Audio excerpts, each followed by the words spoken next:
కమెంట్స్‌లో, డీఎమ్స్‌లో రిక్వెస్ట్ చేశారు. బృందావన్ ఇంకా మధుర గురించి ఫుల్ ఇన్ఫో కావాలి అని. సో, ఈ వీడియోలో ఫుల్ ఇన్ఫర్మేషన్ ఇస్తాను. ఎండ్ వరకు చూడండి. అస్సలు మిస్ చేయకండి. మన తెలుగు స్టేట్స్‌లో చాలా మెయిన్ సిటీస్ నుంచి డైరెక్ట్‌గా ట్రైన్ ఉంది మథురాకి. కొన్ని ఢిల్లీకి వెళ్ళే ట్రైన్స్ కూడా మధురాలో ఆగుతాయి. More than 24 hours train journey ఉంటుంది.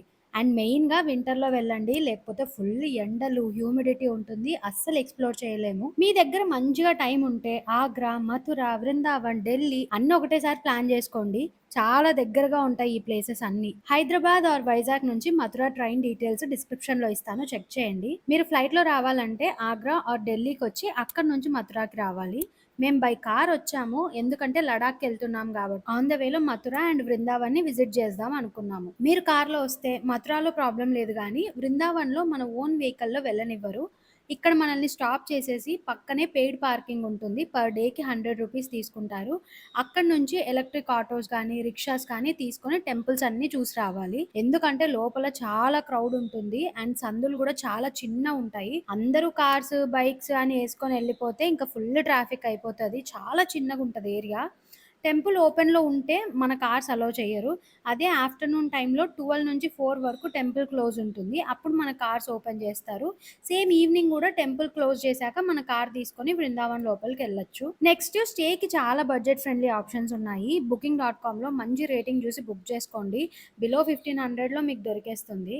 మథుర నుంచి బృందావన్ జస్ట్ 11 కిలోమీటర్స్‌లో ఉంటుందంతే. మీరు ఎయిదర్ మథురాలో ఉండొచ్చు, లేకపోతే బృందావన్‌లో తీసుకోండి. మీకు టైం ఉన్నిందంటే ఒక 1 వీక్ చాలా టెంపుల్స్ ఉన్నాయి అక్కడ. అన్నీ చూసుకొని రావచ్చు. లేదు మాకంత టైం లేదంటే 3 డేస్‌లో మెయిన్ ప్లేసెస్ అన్నీ కవర్ చేసి వచ్చేయండి. ఇక్కడ మెయిన్‌గా బృందావన్‌లో కోతులు చాలా అస్సలు మనల్ని విసిగిచ్చేస్తాయి. స్పెట్స్, ఫోన్స్ ఏదైనా చిన్న చిన్న హ్యాండ్ బ్యాగ్స్ ఉంటే వచ్చి గుంజుకొని ఎళ్ళిపోతాయి. దానికి నచ్చిన ఫుడ్ ఏదైనా ఇస్తేనే అది రిటర్న్ ఇస్తది. అది కూడా ఏం చేతికొచ్చి ఇయ్యవు. పైనుంచి ఇసిరేస్తాయి. పగిలిపోయినా పగిలిపోతాయి స్పెట్స్, ఫోన్స్. సో, ఎళ్తున్నప్పుడైతే జాగ్రత్త. మెయిన్‌గా బృందావన్‌లో మిగతా నందగావ్ గానీ, మథుర గానీ ప్లేసెస్‌లో ఏమి ఇబ్బంది పెట్టవు. ఇక్కడ ఇంకొకటేంటంటే చాలా స్కామ్స్ ఉంటాయి జాగ్రత్త. ఈవెన్ బొట్టు పెట్టే వాళ్ళుంటారు గదా! తిలకంలాగా. వాళ్ళు కూడా అంతే. ఫస్ట్ మీకు నచ్చినంత ఇవ్వండి అంటారు. తర్వాత 100, 200 అని గొడవకు దిగిపోతారు. అలానే కొంతమంది స్పెషల్ దర్శనం అని కూడా మోసం చేస్తారు. మీరు జాగ్రత్తగా చూసుకొని ఎళ్ళండి ఎళ్ళేటప్పుడు. నేను ఒక్క టెంపుల్‌కే సెపరేట్‌గా డబ్బులిచ్చెళ్ళాను. మిగతా అన్ని టెంపుల్స్ నార్మల్ ఎంట్రీలోనే ఎళ్ళిపోయొచ్చాము. మేము ఈవినింగ్ 4కి ఎళ్ళాము శ్రీకృష్ణ జన్మభూమికి. అప్పుడే ఓపెన్ చేస్తారు టెంపుల్. చెప్పాను కదా 12-4 క్లోజ్ ఉంటుంది. నిజంగా నా లైఫ్‌లో అనుకోనే లేదు ఇక్కడికి నేనొస్తానని. ఫుల్ డివైన్ ఎనర్జీ ఉంటుంది. మనం చిన్నప్పుడు శ్రీకృష్ణుడివి కార్టూన్స్, స్టోరీస్ చూసాం కదా! అవన్నీ రియల్‌గా ఇక్కడ జరిగాయి అంటే ఫుల్ ఎక్సైటెడ్‌గా ఉంటుంది. మీరొస్తే గేట్ నంబర్ 1 దగ్గరికెళ్ళండి. అది మెయిన్ ఎంట్రన్స్. మేము మ్యాప్స్‌లో కార్ పార్కింగ్ అని పెట్టుకొనొచ్చాము. అందుకే ఇక్కడ ఈ సైడ్‌కొచ్చాము. పర్ హార్ లాగా ఇక్కడ తీసుకుంటారు. నేను వాష్‌రూమ్స్ ఇక్కడ బాగోవనుకున్నాను. కార్ పార్కింగ్ దగ్గరే వాష్‌రూమ్స్ ఉన్నాయి. అవి కూడా నీట్‌గానే ఉన్నాయి. ఇక్కడ ఫస్ట్ ఇట్లా ఎంట్రన్స్ దగ్గర ఒక పెద్ద కోనేరుంది. మంచిగా మెయింటైన్ చేస్తే ఇంకా బావుండేది. దీని పేరు పోట్రాకుండ్. ఇక్కడే దేవకి వసుదేవుడు వాళ్ళ బట్టలు ఉతికేవాళ్ళు. ఇక్కడికొస్తే డైరెక్ట్‌గా టెంపుల్ దగ్గరికి వెళ్ళండి. మిడిల్‌లో ఆపి చెప్పులు పెట్టుకోవడానికి లేదు. టెంపుల్ క్లోజ్ ఉంది. మేము సెపరేట్‌గా దర్శనం చేపిస్తాము. బ్యాగ్స్ అలో చేయరు. ఇక్కడ పెట్టేసి ఎళ్ళండి అని చెప్తారు. అవన్నీ నమ్మకండి. లోపలికి లెదర్స్, బ్యాగ్స్ ఏ ఎలక్ట్రానిక్ ఐటెమ్ కూడా అలో చేయరు. అవన్నీ మనం బయట పెట్టేసి ఎళ్ళిపోవచ్చు లాకర్స్‌లో. సో, ప్రాబ్లమ్ లేదు. ఫ్రీ లాకర్సే డబ్బులు కూడా ఏం తీసుకోరు. ఈ ఆలయం పైన కూడా 2 సార్లు దాడి చేశారు. మొదటిగా 1017లో మహమ్మద్ గజ్నీ మథుర ఇంకా బృందావన్ పైన దాడి చేసి ఇక్కడున్న చాలా టెంపుల్స్‌ని నాశనం చేశారు. అప్పుడే ఈ టెంపుల్‌ని కూడా ధ్వంసం చేశారు. దాని తర్వాత 12,007వ సంవత్సరంలో మళ్ళీ నిర్మించారు. దాని తరువాత మళ్ళీ ఔరంగజేబు 1670లో మళ్ళీ దాడి చేశాడు. ఆ తర్వాత కొన్ని ఏళ్లకి ఇప్పుడున్న గుడిని మళ్ళీ కట్టారు. లోపలికి ఫోన్ అలో లేదు. అందుకే షూట్ చేయలేదు. బట్ మీరిక్కడికి డైరెక్ట్‌గా వచ్చి చూడండి. చాలా బావుంటుంది టెంపుల్. ఒక ఎమోషనల్ ఫీలింగ్ ఇక్కడికొచ్చినప్పుడు. లోపల దేవకి, వసుదేవుడున్న చెరసాల ఉంటుంది. అదే జైలుంటుంది. అందులోనే శ్రీకృష్ణుడు జన్మించాడు. ఏంటో గాని ఆలయంలో నుంచి బయటికొచ్చాక అసలు లోపల ఎలా ఉంది? గుడి ఎలా ఉంది? అది ఆర్కిటెక్చర్ ఎలా ఉంది? ఏం గుర్తుండదు. అందుకే ఏమో గుళ్ళకి మళ్ళీ మళ్ళీ రావాలనిపిస్తది. మీకే గుడిలో అయినా ఇలా జరిగిందేమో కామెంట్ చేయండి. నెక్స్ట్ ఇక్కడి నుంచి ద్వారకాధీశ్ ఆలయానికెళ్తున్నాము. మేమొచ్చిన రోజు ఇక్కడ షాప్స్ అన్నీ క్లోజ్‌లో ఉన్నాయంట. సో, రోడ్ అందుకే ఖాళీగా ఉంది. ఒక షాప్ దగ్గర చిన్నది ఓపెన్‌లో ఉంటే వాళ్ళని అడిగాము ఇక్కడ పార్క్ జేసుకోవచ్చా అని. అక్కడే పెట్టేసి ఎళ్ళండి ప్రాబ్లమ్ లేదన్నారు. అక్కడ పెట్టేసాము. ఇక్కడి వరకు కార్‌లో వచ్చినా గూడా ఇక్కడి నుంచి ఒక 2 కిలోమీటర్స్ నడవాలి. లోపల సందులు చాలా చిన్న చిన్నగా ఉంటాయి. ఓన్ వెహికల్స్ వెళ్ళలేవు. పార్కింగ్‌కయితే చాలా కష్టం ఇక్కడ. మీరైతే ఆటో తీసుకోండి. ఒక 50 రూపీస్ తీసుకుంటారు అక్కడి నుంచి ఇక్కడికి. ఆటో తీసుకున్నా కూడా వాళ్ళు డైరెక్ట్‌గా టెంపుల్ వరకెళ్లరు. 1 కిలోమీటర్ ముందర మళ్ళీ రిక్షా తీసుకొనెళ్ళాలి. లేకపోతే నడవాలి. మాక్సిమం రోడ్స్ అన్నీ ఇలానే ఉంటాయి కాశీలో కూడా చిన్న చిన్నగా. టెంపుల్ దగ్గరికొస్తే ఫుల్ క్రౌడ్ ఉన్నారు. కరెక్ట్‌గా టెంపుల్ లోపలికి ఇట్లా వెళ్ళామో లేదో పరదా క్లోజ్ చేశారు. సో, మీరొస్తే ఆన్‌లైన్‌లో ఒకసారి టైమ్స్ చూసుకొని రండి. ఇంకో 30 మినిట్స్‌లో మళ్ళీ ఓపెన్ చేస్తారు. బయట కూడా డిస్‌ప్లే చేస్తారు టెంపుల్ టైమింగ్స్. ఇక్కడ కూడా లోపల వీడియోస్ తీయకూడదు. ఇంకేం చేస్తామని పక్కనే ఉన్న విశ్రామ్ ఘాట్‌కొచ్చాము. మీరెవరన్నా వస్తే ఇక్కడ బోటింగ్ అవైలబుల్ ఉంటది. పర్ పర్సన్ 150 అలా చెప్తారు. సీజన్‌ని బట్టి రేట్స్ అయితే మారతాయి. ఇప్పుడు నేను చెప్పిన రేట్ మళ్ళా ఉండొచ్చు, ఉండకపోవచ్చు. ఈ ఘాట్ దగ్గర గూడా ఫుల్ స్కామ్స్ జరుగుతాయి. ఈ వీడియోలో జూసే వాళ్ళకి నేనైతే ఒకటే రిక్వెస్ట్ జేస్తాను. ఇలా నదుల దగ్గరకొచ్చి పూజలు జేసేవాళ్ళు ఎవరున్నారో అక్కడ ప్లాస్టిక్ వేయకండి. క్లోత్స్ ఇంకా పూలన్నీ ఆ నదిలో కలపకండి. దానివల్ల చాలా పొల్యూట్ అయితుంది. ఇది అర్థం చేసుకుంటే రేపు మన ఫ్యూచర్ జనరేషన్స్‌కి చాలా హెల్ప్‌ఫుల్ అవుతుంది. ఇక్కడ ఘాట్ దగ్గర పూజలు జేస్తామని వచ్చి డబ్బులు గుంజుతారు. జాగ్రత్త. నాకైతే అసలు వీళ్ళు నిజమైన పండితులేనా అని అనిపిచ్చింది. మీరొచ్చినప్పుడు మీకు గూడా అనిపిస్తది. నోట్లో పానేసుకొని, టీ షర్ట్, ప్యాంట్ ఏసుకొనొచ్చి పూజ చేపిస్తామని అంటారు. సో, మీరు నమ్మాలనుకుంటే నమ్మండి. నాకైతే అస్సలు నమ్మాలనిపించలేదు. ఈ విశ్రామ్ ఘాట్‌కి కూడా ఒక చిన్న బ్యాక్ స్టోరీ ఉంది.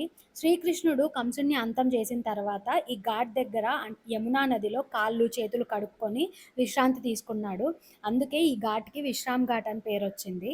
ఈ వెనకాల ఒక టెంపుల్ ఉంటుంది. మేమెళ్ళినప్పుడు క్రౌడే లేదు. మంచిగా దర్శనం చేసుకొనొచ్చాము. మళ్ళీ ఇక్కడి నుంచే పైకెళ్తే మళ్ళీ ద్వారకాధీశ్ టెంపుల్ వరకెళ్ళిపోతాము. లోపలైతే ఫుల్ క్రౌడ్ అయిపోయారు ఇందాకటికి ఇప్పటికి. కానీ మాకైతే మంచిగానే దర్శనం జరిగింది. మేము నైట్ వృందావన్ దగ్గరలో పడుకున్నాం కార్‌లోనే. బికాజ్ మాది బడ్జెట్ ట్రిప్ లడాక్ వరకు వెళ్ళాలి కాబట్టి. రేపు మాకు ఆఫ్టర్‌నూన్‌కి రూమ్ అవైలబుల్ ఉంది వృందావన్‌లో. డే 2లో వృందావన్‌లో ప్లేసెస్ కవర్ చేస్తాము.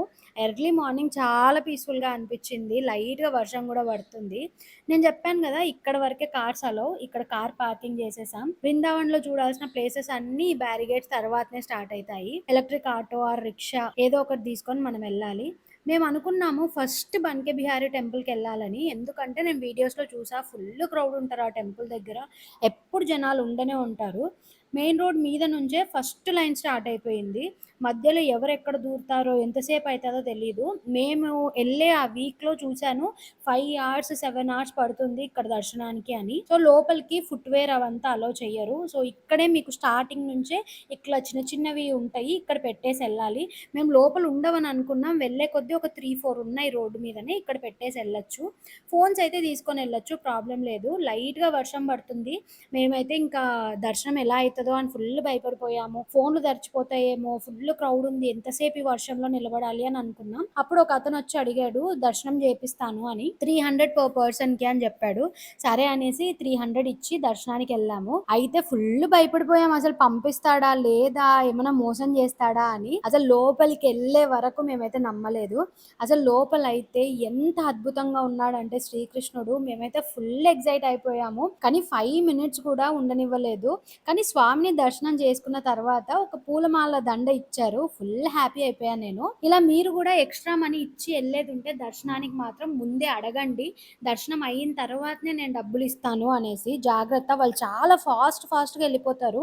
ఫుల్ భయమైతది. ఎక్కడ మధ్యలో డబ్బులు తీసుకొని ఎళ్ళిపోతారా అనేసి. మహమ్మద్ గజ్ని మథుర ఇంకా బృందావన్ మీద దాడికొచ్చినప్పుడు ఇక్కడ శ్రీకృష్ణుడి విగ్రహాన్ని తీసుకొనెళ్ళి నిధివన్‌లో భూమిలో దాచిపెట్టారు. తరువాత స్వామి హరిదాస్‌కి 17వ శతాబ్దంలో నిధివన్‌లో ఈ విగ్రహం మళ్ళీ దొరికింది. బయటికొచ్చాక ఆన్ ద వేలో ఇక్కడ ఒక చిన్న టెంపుల్ కనిపించింది. మేము లోపలికెళ్ళాము. ఫుల్ దేవుడి సాంగ్స్ పెట్టి అందరూ ఫుల్ భజనలు, డాన్సులు చేస్తున్నారు. తర్వాత అక్కడి నుంచి ప్రేమ్ మందిర్‌కెళ్ళాము. ఇక్కడ ఓన్లీ హ్యాండ్ బ్యాగ్సే అలో చేస్తారు.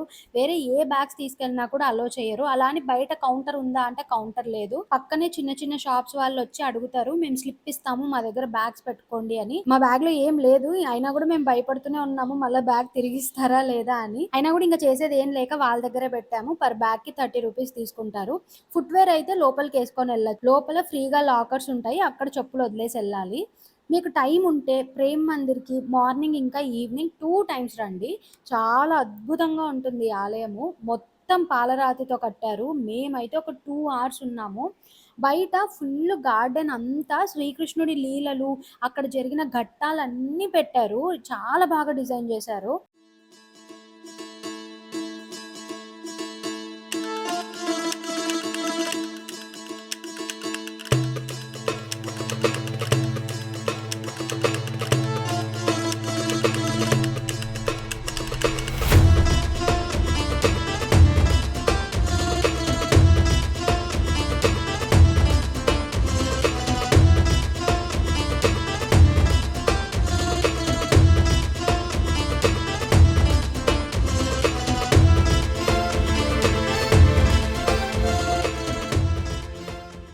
ఈ ప్రేమ్ మందిర్‌ని జూస్తే ఎవ్వరైనా ఈ గుడికి మళ్ళీ మళ్ళీ రావాలనుకుంటారు. ఇక్కడ ఈ టెంపుల్ టైమింగ్స్ ఇవన్నీ చూసి మీరు ప్లాన్ చేసుకోండి.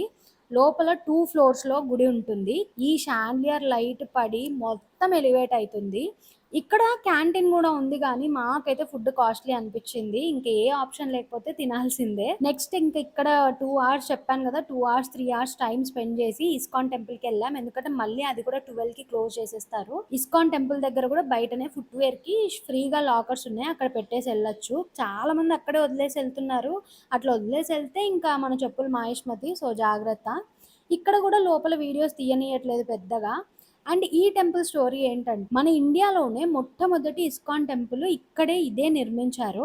1971లో ఈ టెంపుల్ కట్టడం పూర్తయింది. ఇస్కాన్‌ని స్థాపించిన శ్రీల ప్రభుపాదని ఇక్కడే సమాధి చేశారు. ఇక్కడ పైన కనిపిస్తుంది కదా! అక్కడే ఉంటుంది ఆయన సమాధి. వీడియో తీయడానికి లేదు.